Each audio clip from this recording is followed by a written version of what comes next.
Okay.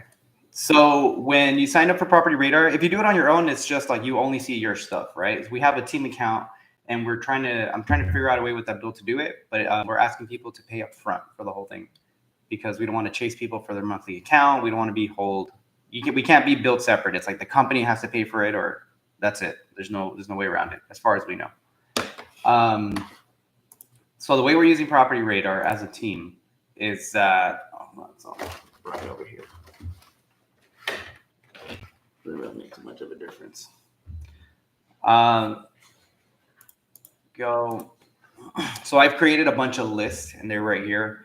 I've numbered them so I can keep the ones that I want to see at the tip top, and then if not, everything kind of gets all mixed up. You can organize your list by clicking this little right-sided drop-down button, and you can go largest to smallest list, A to Z list, newest or oldest. So what I do is I go A to Z, and then whatever I want at the top, I just put a number 1 next to it.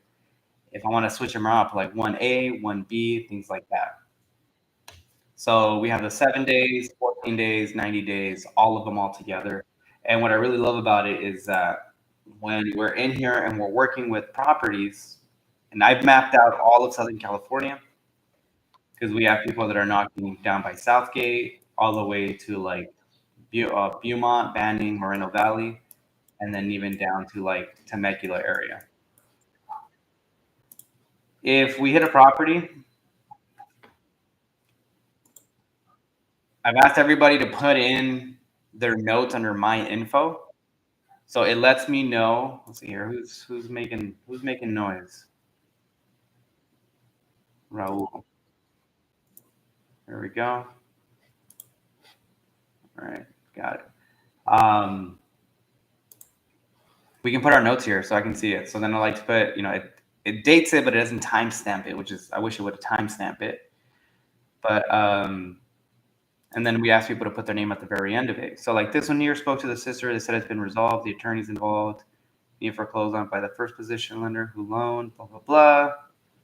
So this one, I actually wrote it, and see, I didn't put my name on it. So I had to read it to find out who it was.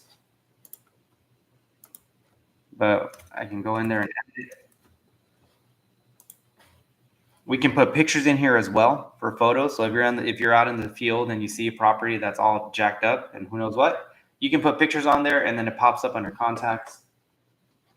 You can add a contact in here. You can edit it. If you have their phone number, you can punch it in there. You can like company, entity. If it's a person, first name, last name, little notes on that specific person, and it pops up on the card. Let's say I made contact with this homeowner here. You can add them into a list. So there's 2 types of lists. There's a list that you can tell Property Radar, hey, anytime a property meets this criteria, A, B, C, put it into this list. Years of ownership, in foreclosure, type of loans, on market, off market, whatever, put it in my list. And then it'll pop up here. So this one, this one hits all the markers. So this one it has a 30-day notice of trustee sale, and they've owned it for 14 years. Right? This one is in a county that's either LA County, San Diego, San Bernardino, Riverside, or Orange County. That's one of my lists that I'm keeping track of. This one also hits another list. They've owned it for 20 years. So there's a 14-year list, and then they owned it for 20 years. Now, the one thing that I don't have, because I just started doing this, is my who made contact. I made contact. So I have a list of all the ones that I've made contact with. I've spoken to them. So I go down to Michael, knock, no answer, or Michael, contact me. So it's there. So when you're out in the field, it's really important for you to tag them. Did I make contact with him? Did I not? So then I know it's like when this one pops up on the 7-day sale, there's another list. If it's going to go for sale in the next 7 days, it's going to hit NTS 7-day sale. And I'm like, okay, here, like whatever. Let's say this is the one. All NTS 7-day sales. Oh, dang. And then I scroll down. I'm like, oh, I made contact with these people. What the hell? Let me look at my notes. And then I put them into my follow-up. You can put them here. It's its own little mini CRM. So the way you do that is if you're on this list, you can go to workflow view and they're here. And I can move these around like you would on a regular CRM. I don't know if you can drag and drop yet. Here you go. There you go. Right. So because I'm on the all 30-day notice of trustee sales, because I'm on there, so if anybody on the team has moved any one of these properties and it meets this criteria I can see it on here. So check it out. The next thing I can do is I'll go to let's go to my list. Is this making sense, you guys? I know it's a lot, but I'm trying to streamline it a little bit. Let me see here.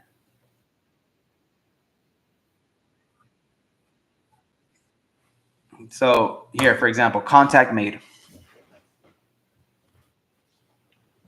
So there was this person that I had him in my no contact, but I'll put him in here. Right? Now let's say these are all the people that I've put in here into my list. Let's say I'm working with somebody that wants to sell, like this person here wants to sell. I can change this up to however I want. And I need to make a uniform stage for everybody. But it's a great little mini CRM. You can even pay an additional $150 where you can call directly out of the CRM. Let's go ahead and muting you guys. I forgot what I said. Yes. Yeah. So it has a dialer. It has a dialer option, but we don't have it.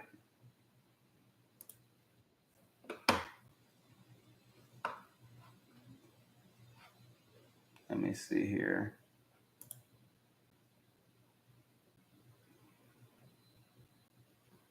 Yeah, so you can add it does have its own dialer, but it's here we go. To manage your Wave subscription, open your settings in Waves.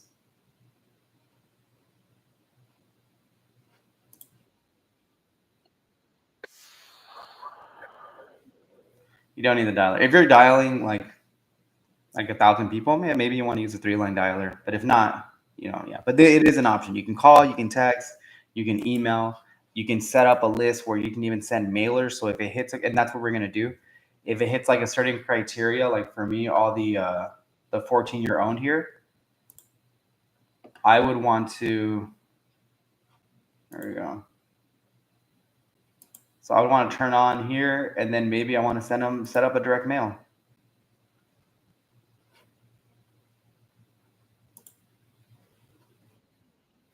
52. I don't know what the normal going rate is, but yeah, you can automate the mail campaign.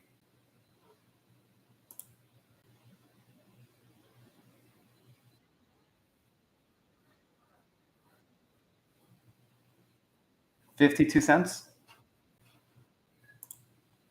Is that the going rate? I don't know.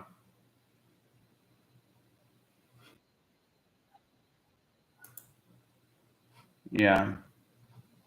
So here, so let's say I go with this one. Let's say I go with this one. What's the next step?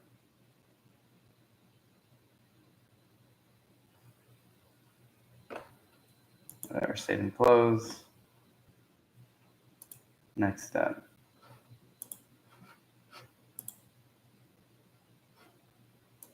I don't know. But yeah, but this is an option. Do I know how to do it? No. Have I done it? No. Will we be doing it? Yes.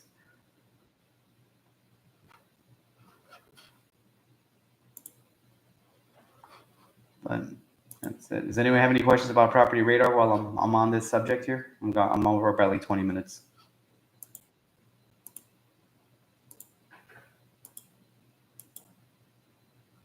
Okay.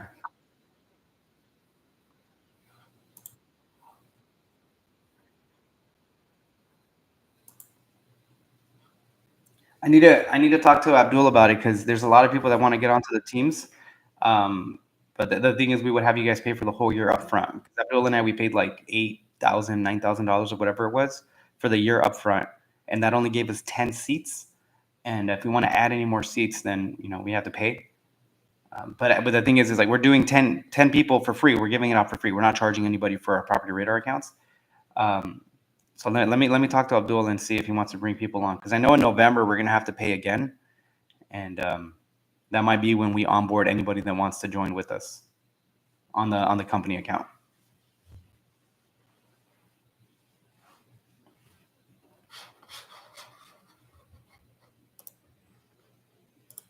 Okay.